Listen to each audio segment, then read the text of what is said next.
I put on this sweater, they'll never know I just recorded a different video. Like a whole different outfit, don't it? Gotcha. Hey friends, it's Dexty. Welcome back to my channel. Today we're going to talk about my favorite topic, traveling. And I got you, girl. What we're going to be talking about today is ways that I save money when I'm traveling. So if that's something that you're interested in, please keep watching. So as I mentioned, today we're going to be talking about ways that I save money while traveling. As always, chill out, relax. I'm going to be looking at my little screen for my notes. Just relax. It's just us here talking. You know, I'm a baby YouTuber. I don't know what I'm doing here. But I've broken this down into a couple different categories. So I broke this down into flying, accommodations, getting around when you're there, you know, and then food and activities. That's everything you need, right? Anyway, let's go ahead and get into it. All right, so let's talk about ways to save money with flying while you're traveling. First of all, I don't go into traveling saying on these days I want to be in this location. Not for the most part. The best way to save money while traveling is to kind of let the location pick you. So for me, I'll be like, I want to be in a tropical beach area. Now, for me, I don't care if I'm in Mexico, DR, like they all beaches, right?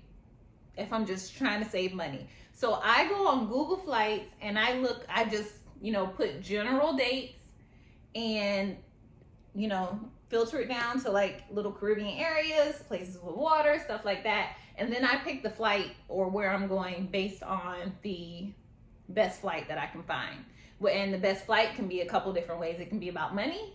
It can be about, you know, the shortest flight, things like that. But the best way to be able to save money with flying is to not necessarily be picky about your destination when you can, your destination or your travel dates. Now, if you absolutely want to go to a certain place, so you do have to be picky about where you're going, you want to travel out of season. If you travel out of season, you can save so much money with your flights. Now, I'm not saying go, I can't even think of a place right now, but go somewhere like when it's super cold or super hot and you're not going to enjoy it, but just don't go during peak seasons. For example, last year I went to Greece. Yes, your girl. I had the trip of her lifetime last year. I went to Greece. I went to Athens, Santorini, and Mykonos. Don't come at me for saying it wrong.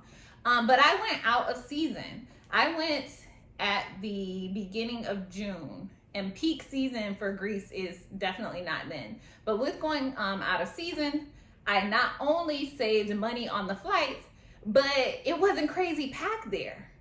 It was not crazy packed. If you go on Instagram or the different social medias right now, I'm not sure if y'all have seen that trend where it's like Instagram versus reality, and they like turn the camera around and you see like the place is packed, you can barely get through and stuff like that. I did not have that experience, and that's because I traveled out of season. So definitely consider traveling out of season to the place that you want to visit to save money. Another way that you can save money with flying and traveling, and don't let me lose you here. Don't act like that, okay? I'm just, you know what I'm about to say. You know what I'm about to say. But don't act like that. But consider Spirit and Frontier. Now, hold on. Hear me out. I know that Spirit and Frontier are not the most comfortable for flying. But for me, in my experience, if I'm less than 3 hours, you can even get me at like 3.5 hours. It's not that bad. It's not that bad for me as long as it's not like a super long distance flight. You got to figure out what works for you, but it works for me as long as it's not a long flight. So I'm just saying, like, consider the not so great airlines. I bring my own snacks. I do that regardless. Okay, because I'm gonna do that regardless. If it's not like a flight, well, I bring it, even if they give you snacks, I bring my own snacks, because what they give you is like never enough. But I bring my own snacks, so I'm well prepared to be comfortable. You know, and that's just the way it is. I follow the rules as far as the bags. I understand the bag situation, and I don't have a problem with flying Spirit or Frontier. Again, that's up to you. You can save money in other areas. Your flight does not have to be where you save money. But if you want to consider the bigger picture and you're not going to be on this long flight, consider Spirit or Frontier. That's all I'm saying.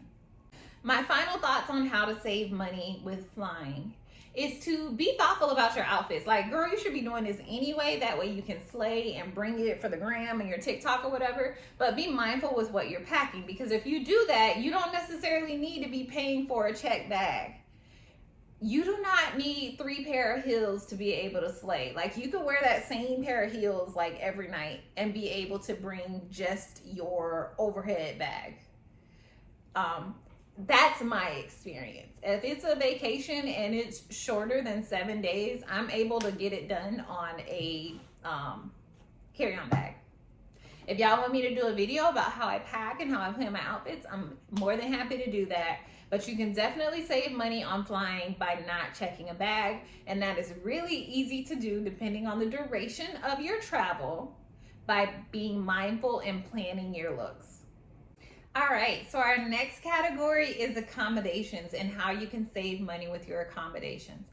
Now, you remember how I just said that I'm not picky about flying on Frontier or, Spirit? I'm a little bit more picky about my accommodations, and that's because your girl, that I gotta lay my head there. I'm not that let's stay wherever, we ain't gonna be in the room anyway. Like, that's not me. Okay? So let me just say that when it comes to accommodations, they're gonna be nice. But the way that I save money on accommodations is all about location, location, location. Research what you're going to be doing, what you would like to be doing, the vibes that you would like to have. Sometimes we try to save money on our accommodations by staying further out from the center of everything. And when you do that, you end up losing out because you're spending a lot of time commuting, which is going to buy into the time that you have to be able to enjoy there. Or you're paying so much money to commute back and forth, it kind of like evens out or turns out being more. So with accommodations, as far as saving money, just do your research. Airbnb is not always the cheapest option. I take into consider Airbnb and hotel when I'm looking into accommodations. Another thing that you want to keep in mind is, if you're staying at a hotel, you might be able to eliminate having to pay for a meal, right? Because you're going to get free breakfast. Or if you're staying in an Airbnb, you might be able to save money by preparing 1 or 2 meals per day. So when it comes to accommodations, I personally, this is where I'm probably going to, not be willing to cut so many corners, but I'm going to be very mindful, because the location, either close or far from what you're trying to do, will impact your costs. And then you want to keep in mind with the group of people that you're going with, how many people you're going with. You might be able to save some money on meals depending on what you try to stay in. But don't always assume that Airbnb is a better experience and cheaper. Hotels nowadays, to be able to compete with Airbnb, they do have a lot of deals. Also, you want to look into different credit cards or even perks through your employer with certain hotel chains. So those are my thoughts on saving with accommodations with traveling.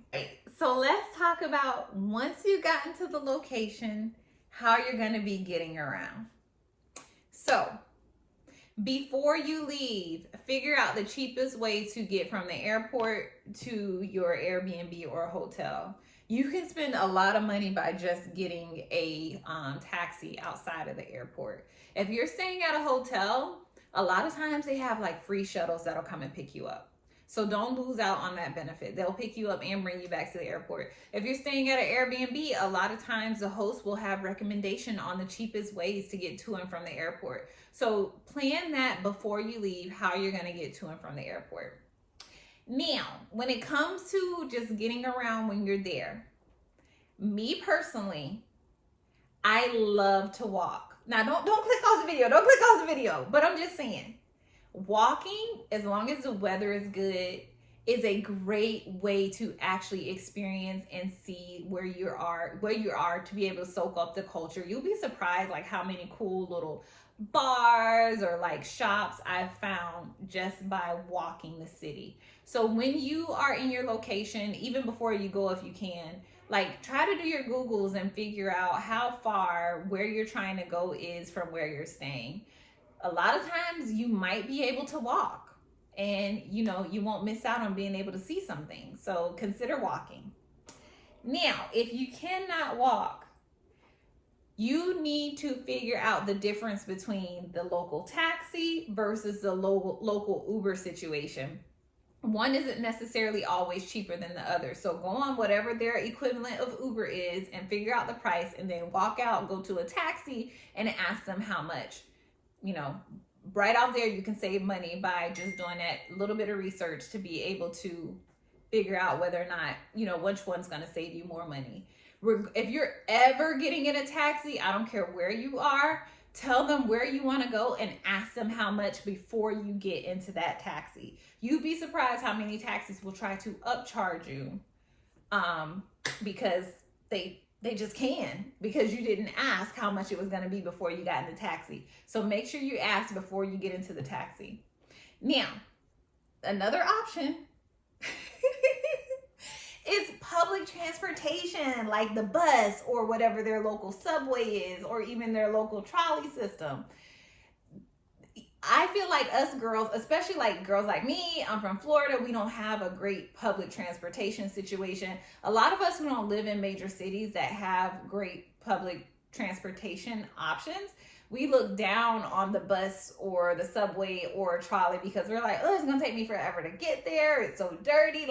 And that is not true in a lot of situations. I'm not making this up, you guys. The subway in Medellin, Colombia is extremely clean. It is so much cleaner than the subway that you would experience in New York. So don't dismiss public transportation depending on where you're going. It can be efficient and extremely cheap and a very safe option. I'm just saying. Okay, so let's talk about food. Oh, I love eating new foods to experience a new culture. I feel like it's one of the best ways to do that because there's so much culture in all of our foods. It's amazing. Now, to save money on food while you are traveling, if you are staying in an Airbnb, decide that you're going to cook 1 or 2 of the meals per day in the Airbnb. Go to the grocery store, the local grocery store when you get there, get what you need, plan out those meals, and just stick to that. If you're staying in a hotel, try to get a hotel that's going to give you free breakfast and be like, hey, you know what? We're going to eat the hotel breakfast every day. We're not going to eat out for this meal. Those are 2 initial options. My second point when it comes to food and traveling, do not eat at the popular chain restaurants and things like that. No. Talk to the locals and eat where the locals eat. Number 1, not only is the food going to taste so much better and be so much more authentic, it's going to cost you less than half of the price. Also, when you're eating at a local spot, you'd be surprised. You can get a chance to talk to local people. You can get a chance to talk to the owner and really get information on where to go and really experience the city to find out what the locals do. So you get out of the touristy, gimmicky, overspend activities and things to do. You'd be surprised how friendly the locals are. The food is going to taste so much better. It's going to cost so much less, and you're going to get the tea on where to really go and hang out. Another way to save money while you're eating when you're traveling is to share an entree with the person that you're eating with. I do this all the time, not even just when I'm traveling, but just because it's you get so much food, right? And a lot of times you end up taking home a doggy bag. When you're on vacation, you're not going to eat leftovers. You're not going to eat leftovers. So a great thing to do is to share an entree with whoever you are dining with. When you do that, you guys can get an appetizer and you can also get dessert, and you're probably still spending less than you would have if both of you had ordered an entree and dessert. So consider sharing your entree with the person that you're dining with. I think it's super cool. The portions that you have 9 times out of 10 are more than enough to feed both of you and make both of you full. But you can also, try more things on the menu through appetizers and with dessert and be saving money that way. I do this all the time, not even when I'm just traveling, just because for me, the entree portions are just way too big, and I become wasteful because I don't eat my doggy bag or my leftovers a lot of time, especially when I'm on vacation. So it's just another thing to consider to save money. The final topic for how to save money when you're traveling is with the activities and excursions. If possible, you want to try to book those in advance. You never want to book them at the place because number one, you're going to be impacted by long lines, and number two, 9 times out of 10, there's an additional charge or a higher rate for booking it at the place. So you always want to do your research in advance and see how you can get the most bang for your buck with the activities, but also go ahead and book online before you go. You're going to have a better idea from being able to read reviews to see if it's really worth it. You're going to be able to skip the line, and 9 times out of 10, they're going to charge you less. Be mindful, be planful, and book your activities, especially things like excursions, in advance. All right, guys, so those are my tips for saving money when traveling. On this channel, I'm going to be doing a lot more travel vlogs, so just let me know what you'd like to see or any topics you're interested in me making additional videos on. Before I close out of this video, I want to talk about the locals and talking to strangers and stranger danger when you're traveling. I personally have had a great experience with talking to locals and getting information on where to do things or how to do things that would save you money and aren't the most touristy and gimmicky things to do. I practice discernment with doing that. I'm not talking to some creepy random guy who was checking me out. I'm gonna ask the family that I see, or at dinner I'm gonna ask, the group of young girls who obviously are like hanging out and having drinks. I'm not gonna do exactly what they tell me to do that night. I'm not gonna tell them where I'm staying. I'm not gonna exchange personal information, right? But I'm gonna be kind and friendly, and I'm just gonna take little nuggets of information where I can to find out what the locals are doing, cheap ways to save money. You'd be surprised what you can learn from talking to strangers in a safe way, right? But I've done that plenty of times with traveling and had a wonderful experience. I remember on my way to Mexico recently, we met a girl in the airport. She's an American, but she moved there during the pandemic, and she gave us all the tea on the places to go to Tulum that you get like an equal experience of what everyone's showing that you have at places like Taboo, but you're paying like half the money. She also told us about the local bus system, which was amazing and super efficient. So that's just something to keep in mind. A way to save money is to talk to certain strangers and have discernment and get information from them on things to do. That's it for today's video. Again, traveling is like my favorite thing to do. It's my favorite topic. So if there's anything that you guys want me to talk about, leave a comment. More travel videos are on the way. So if that's something that you're interested in, please be sure to subscribe. And if you like this video, hit me with a thumbs up. Okay, sorry. You guys have a good day. Thanks for watching.